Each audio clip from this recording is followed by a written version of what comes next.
Hello everyone, स्वागत है आप सबका learning with Gautam YouTube channel में। तो आज के इस वीडियो में हम करने वाले हैं बिहार बोर्ड क्लास 12 हिंदी के इंपॉर्टेंट सब्जेक्टिव क्वेश्चन आंसर को, जो कि आपके आने वाले एग्जाम के लिए काफ़ी ज़्यादा इंपॉर्टेंट प्रश्न रहने वाला है। तो आप लोग वीडियो को अच्छे से ध्यानपूर्वक और लास्ट तक जरूर देखिएगा। इस वीडियो में मैंने जितने भी प्रश्न लिए सभी प्रश्न आपके एग्जाम के लिए सिलेक्टेड और इंपॉर्टेंट प्रश्न है, तो आप लोग हर एक प्रश्न को अच्छे से और ध्यानपूर्वक देखिएगा। तो चलिए शुरू कर लेते हैं फर्स्ट क्वेश्चन से।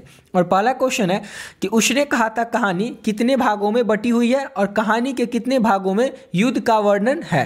तो उसने कहा था जो कहानी है ना, ये 5 भागों में बटी हुई है और कहानी के दूसरे, तीसरे और चौथे भाग में युद्ध का वर्णन किया गया है। तो सिंपल सा क्वेश्चन था कि उसने कहा था कहानी कितने भागों में बटी है और कहानी के कितने भागों में युद्ध का वर्णन किया गया है। तो आप अगर भूल भी जाएं तो आप लोग ऐसे याद रख सकते हैं। जैसे आप अपना हाथ निकालिए, हाथ में उंगली की बात करें तो 1 2 3 4 और 5 उंगलियां। तो आप क्या कीजिएगा, याद रखिएगा हाथ में उंगली कितनी होती है, तो 5 उंगली होती है। तो इस तरह से आप लोग याद रख सकते हैं कि उसने कहा था जो कहानी है ये 5 भागों में बटी हुई है। फिर आपको क्या करना है, उसके बाद क्वेश्चन में कि कहानी कितने भागों में युद्ध का वर्णन किया गया, तो आपको क्या करना है, जो आपका अंगूठा है उसको बंद कर लेना है, जो छोटी वाली उंगली है लास्ट में उसको भी बंद कर लेना है। तो बचा क्या, दूसरा उंगली, तीसरा उंगली और चौथा उंगली। तो इसी से आपको याद रखना है कि उसने कहा था कहानी के दूसरे, तीसरे और चौथे भाग में युद्ध का वर्णन किया गया है। तो इस तरह से भी आप लोग याद रखिएगा और इस तरह से याद रखते हैं तो आप लोग कभी नहीं भूलिएगा इसका आंसर। समझ गए। तो चलिए दूसरा क्वेश्चन देखते हैं। और अगला क्वेश्चन है हमारा कि अगर हम में वाक शक्ति नहीं होती तो क्या होता। तो अगर हम में वाक शक्ति नहीं होती, वाक शक्ति मतलब बोलने की शक्ति, तो पूरी पृथ्वी लुंज पुंज की अवस्था में किसी कोने में बैठी होती।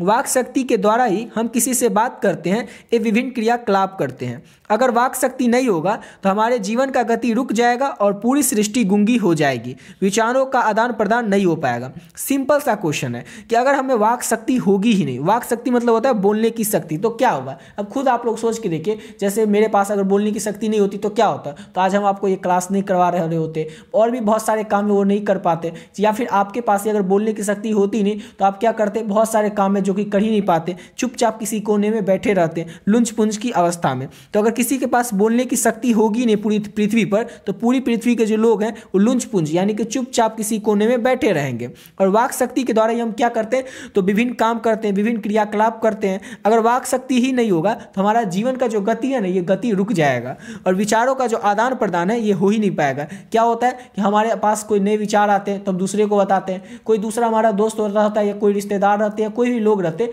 तो उनके पास कोई विचार होता है, उनको कोई बात बताना होता है तो हमें वो अपना बात बताते हैं, हम अपना बात बताते हैं। इससे क्या होता है, विचारों का आदान प्रदान होता है। लेकिन अगर बोलने का शक्ति रहेगा ही नहीं तो ये जो विचारों का आदान प्रदान है ये सब कुछ रुक जाएगा। इस सब को जितना क्वेश्चन आपको बता रहे हैं ना, सारे क्वेश्चन को आप लोग को सिर्फ समझना है। अगर आप लोग चाहिए कि line to line, word to word यही रट ले तो उससे क्या हो जाएगा, आप रट तो पढ़ लीजिएगा लेकिन फिर भूल जाइएगा। लेकिन अगर आप समझ के रखिएगा ना, एग्जाम में जाकर के अपने भाषा में अपने उत्तर को लिख पाइएगा। और चाहिए कि वर्ड टू वर्ड रट ले और रट करके हम सेम टू सेम यही लाइन एग्जाम में जाकर के लिख दे, तो इससे क्या हो जाएगा, आप एग्जाम में भूल जाएगा। कितना आप रटिएगा, क्योंकि बहुत सारा क्वेश्चन आपको पढ़ना पड़ेगा। और ऐसा तो नहीं है कि केवल एक सब्जेक्ट पढ़ना है बाकी सब्जेक्ट को छोड़ देना है। आपके कम से कम 5 तो सब्जेक्ट होंगे, किसी किसी का एक्स्ट्रा में 6 सब्जेक्ट भी होता है, तो 5 सब्जेक्ट में कितने सारे क्वेश्चन होंगे और वो आपसे रटा जाएगा नहीं। इसलिए आप लोग याद रखिएगा कि हर एक सब्जेक्ट में जो भी क्वेश्चन हो उसको आप लोगों को सिर्फ समझना है कि आखिर इस क्वेश्चन का आंसर कहना क्या चाह रहे हैं, या फिर क्वेश्चन पहले हमें पूछ क्या रहा है और इसका आंसर जो है इसका मतलब आखिर होगा क्या, इसको सिर्फ समझ के रखना है। जैसे कि अगर इसमें बात करें तो इसमें बस आपको इतना रखना है कि वाक शक्ति नहीं होगी तो क्या होगा,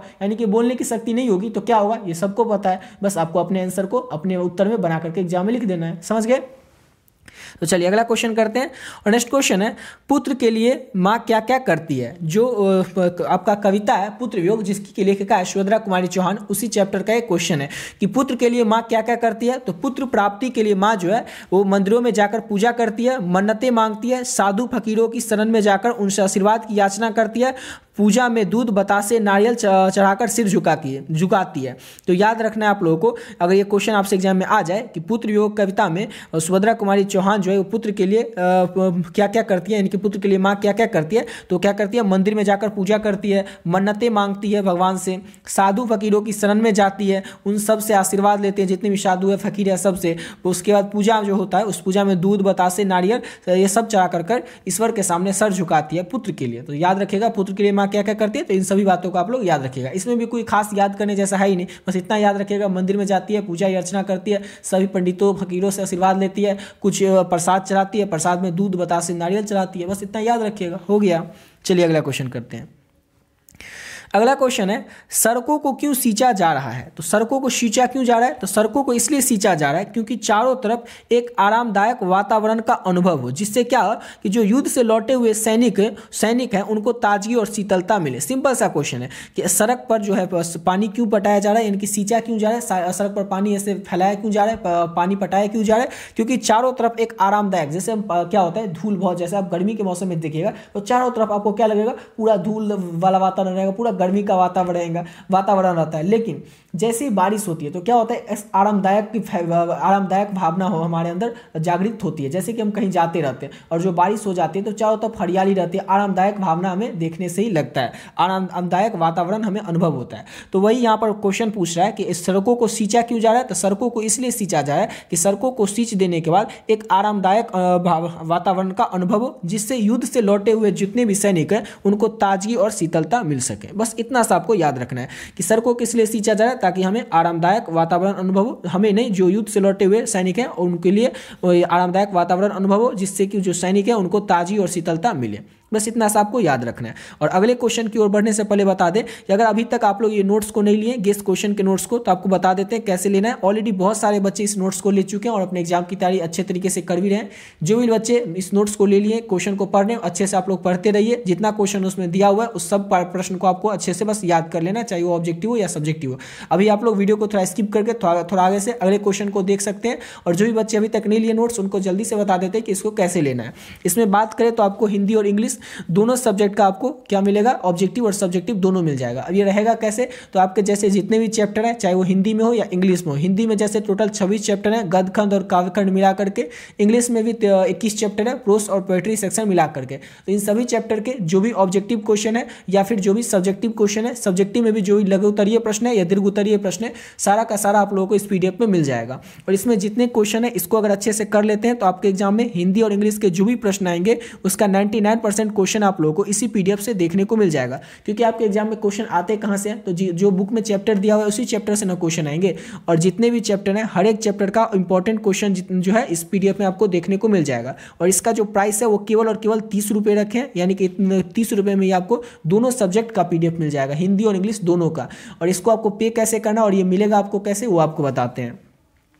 ये नंबर है 7903820891। इस नंबर को जैसे ही आप लोग फोन पे, गूगल पे या पेटीएम में डालिएगा तो नाम आ जाएगा गौतम कुमार। उसमें आपको क्या करना है, 30 रुपये पे कर देना। फोन पे, गूगल पे, पेटीएम तो किसी माध्यम से आप पे कर सकते हैं। तो 30 रुपये आपको इस नंबर पे कर देना है। और इसी नंबर से व्हाट्सएप है, उस व्हाट्सएप पर आपको क्या करना है, पे करके स्क्रीनशॉट भेज देना है। और बस एक छोटा सा मैसेज कर देना है हिंदी और इंग्लिश, जिससे ये पता चल जाए कि आपको हिंदी और इंग्लिश का पीडीएफ चाहिए। और आपको हिंदी और इंग्लिश का जो पीडीएफ है तुरंत आपको व्हाट्सएप पर मिल जाएगा। तो समझ गए आप लोग, आपको व्हाट्सएप पर ये पीडीएफ मिल जाएगा। और इस जितने क्वेश्चन इस पीडीएफ में, इसको अगर अच्छे से कर लेते हैं तो आपका जो एग्जाम है बहुत ही बढ़िया जाने वाला है। जितना आप लोग सोचे होंगे कि मेरा एग्जाम में इतना मार्क्स आ जाता है, इतना मार्क्स आ जाता है, उससे बेहतर ही नंबर आपको आएगा अगर इसमें जितने क्वेश्चन है उसको अच्छे से कंप्लीट कर लेते हैं तो। और इसको करने के बाद ना आपसे एग्जाम में एक भी प्रश्न नहीं छूटने वाला है। क्यों नहीं छूटने वाला है तो बताते हैं। जैसे कि आपकी हिंदी में क्वेश्चन कितना आएगा, तो हिंदी में आएगा आपका क्वेश्चन 100 और बनाना कितना रहेगा, तो केवल और केवल 50 ही क्वेश्चन तो आपको बनाना है। और इसी में से आपको जैसे हिंदी का बुक से क्वेश्चन आता है 40, तो 40 से 45 जो क्वेश्चन आते हैं वो आपको यहीं से देखने को मिल जाएगा।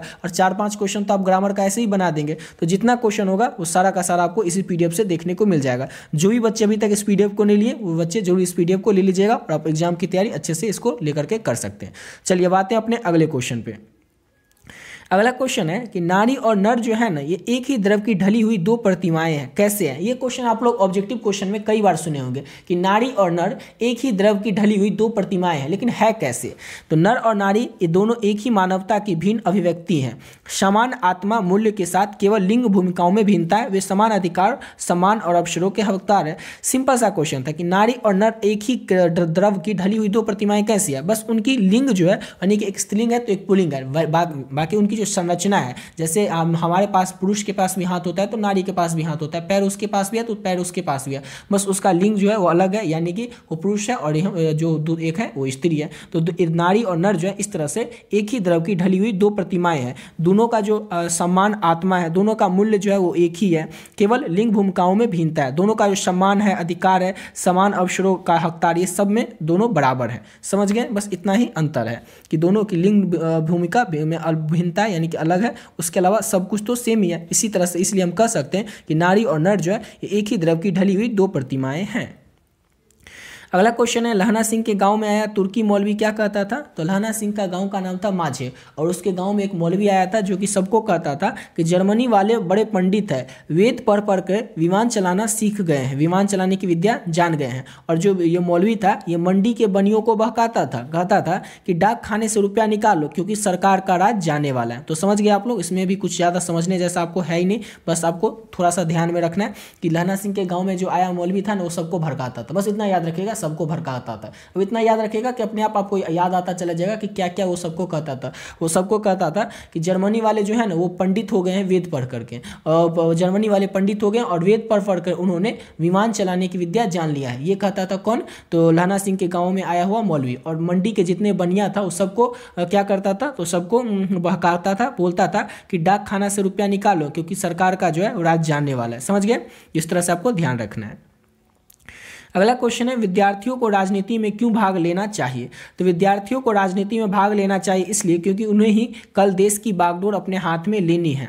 अगर वे आज से ही राजनीति में भाग नहीं लेंगे तो आने वाले समय में देश को भली भांति नहीं संभाल पाएंगे, जिससे देश का विकास नहीं हो पाएगा। सिंपल सा क्वेश्चन है कि विद्यार्थी को अभी से ही राजनीति यानी पॉलिटिक्स में भाग लेना क्यों चाहिए? ऐसा भगत सिंह कहते थे कि विद्यार्थियों को अभी से ही राजनीति में भाग लेना चाहिए, क्योंकि अगर अभी से राजनीति में भाग लेंगे, देश को समझने की कोशिश करेंगे, तभी जो जाकर के अच्छे से बड़े होने तक वो देश को अच्छे से समझ पाएंगे विद्यार्थी, ताकि उनका जब तक पढ़ाई कंप्लीट होगा साथ ही साथ वो देश को भी अच्छे से समझ पाएंगे और आगे चलकर अगर उनको मौका मिलेगा तो देश की राजनीति में अपना महत्वपूर्ण योगदान दे सकेंगे।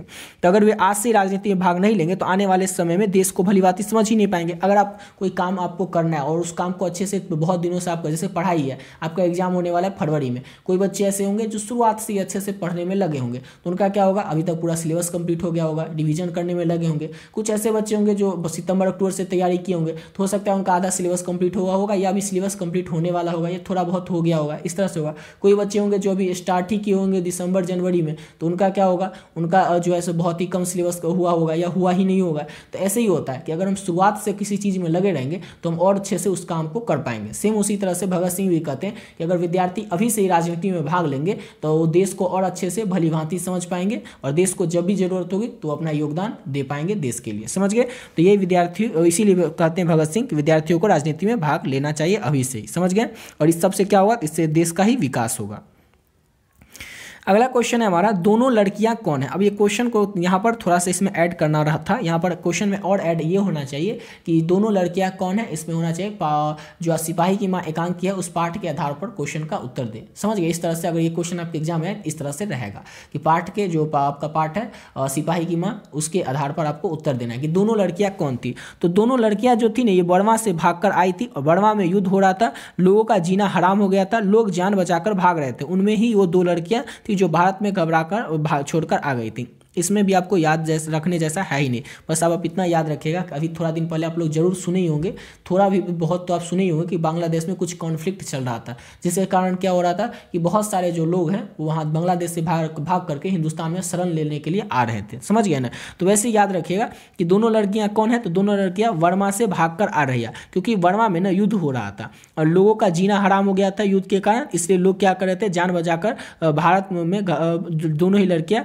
जो भारत घबराकर जो दोनों ही लड़कियां हैं वो भारत घबरा, यहाँ पर क्वेश्चन जो है यहाँ पर मिस्टेक है, दोनों ही लड़कियां जो है जान बचाकर भारत में आ रही थी। समझ गए? इस तरह से यहाँ पर इसका आंसर होगा। सिंपल सा क्वेश्चन था कि दोनों लड़कियां कौन है? तो दोनों लड़कियां वर्मा से भाग कर आई हैं, वर्मा में वर्मा में युद्ध हो रहा है, लोगों का जीना हराम हो रहा है, इसलिए लोग अपना जान बचाकर भाग रहे हैं, उसी में से दोनों लड़कियां भी हैं जो कि अपना जान बचाकर भारत में आई थी। समझ गए? इस तरह से आप लोगों को इसका आंसर लिखना है। ये 8 क्वेश्चन बताएं, इसको अच्छे से कर लीजिएगा। 8 क्या, एक दिन में चाहे तो आपको 18 क्वेश्चन भी बता देंगे बताने के लिए, लेकिन अगर आपको 8-10 क्वेश्चन से ज़्यादा एक दिन में करवाएंगे तो आप लोगों को समझ में नहीं आएगा और वो क्या होगा, फिर जाकर के कल भूल जाएगा। इसलिए आपको जितना क्वेश्चन करवा रहे हैं 8-10 करके, इतना ही आप लोग अच्छे से बस समझते हुए चलिए। एग्जाम तक आपसे एक भी क्वेश्चन नहीं छूटने वाला, जितना क्वेश्चन है हर एक चैप्टर का एक एक क्वेश्चन करवा देंगे, जिससे कि आपसे एग्जाम में कोई भी प्रश्न छूट ही नहीं पाए। समझ गए? और ऊपर जो PDF बताएं उस PDF को जरूर ले लीजिएगा, उसमें इस सारा प्रश्न आपको मिल जाएगा जो हर एक चैप्टर का, उसमें तो चैप्टर वाइज है, तो आपको ये जो क्वेश्चन है हर एक चैप्टर से लिया गया। जैसे इसमें क्या है, मिक्स टाइप का क्वेश्चन है, लेकिन यहाँ पर जो आपको PDF बताएं इसमें आपको चैप्टर वाइज मिलेगा, हर एक चैप्टर का इसमें ऑब्जेक्टिव और सब्जेक्टिव दोनों दिया हुआ है, इसको अगर अच्छे से कर लेते हैं। इसके अलावा आपको अगर वीडियो इसके अलावा नहीं भी देखते हैं ना, फिर भी आपको चलेगा, बस वीडियो तो आपको समझाने के लिए बता रहे हैं। इसमें आपसे थोड़ा बहुत कुछ नहीं समझ में आए तो यहाँ पर आपको समझ में आ जाएगा। वैसे तो हिंदी में कुछ खास समझने जैसा होता ही नहीं है, बस उसको कहानी होता है, उसको थोड़ा अगर समझ लिए तो खुद से आप उत्तर लिख ही सकते हैं। और इंग्लिश में बस आपको थोड़ा याद करना पड़ेगा, समझ गए। इसमें बस जितना ऑब्जेक्टिव क्वेश्चन है और सब्जेक्टिव है, जो भी बच्चे अभी तक पीडीएफ लिए उनको बता रहे हैं कि अच्छे से आप लोग जरूर याद कर लीजिएगा। और जो लोग अभी तक नहीं लिए उनको लिए बोल रहे हैं कि केवल और केवल 30 रुपये आप लोग तो ले ही सकते हैं, कोई बड़ी रकम है नहीं। इसको पे करके दोनों सब्जेक्ट का पीडीएफ आपको इस 30 रुपये में ही मिल जाएगा। कैसे लेना है बताई दिए, ये नंबर इस पर आपको पे करना है और इसी नंबर पर आपको स्क्रीनशॉट भेज देना है, व्हाट्सएप पे आपको ये पीडीएफ ही मिल जाएगा। ठीक है, तो मिलते हैं नेक्स्ट वीडियो में नए वीडियो के साथ।